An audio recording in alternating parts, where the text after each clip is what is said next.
It's the silent killer of conversions, the transaction decline. In 2026, over 15% of legitimate online payments are initially declined by banks using hypersensitive AI models.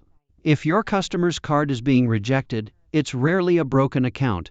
It's usually a data mismatch or a security flag. Today, I'll show you how to read the secret decline codes in your dashboard and the 3D secure trick to force an approval in seconds.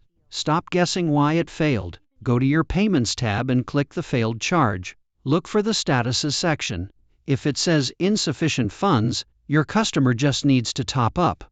But if you see generic decline or fraudulent, that is Stripe radar or the bank's AI blocking the path.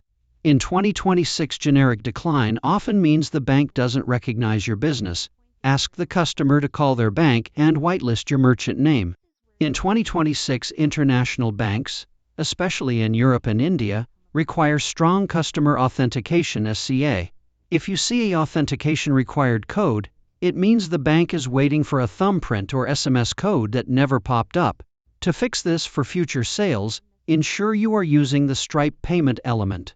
It's designed to automatically trigger these 3DS pop-ups, reducing authorization declined errors by up to 25% for global customers. Sometimes the decline is coming from inside your own house.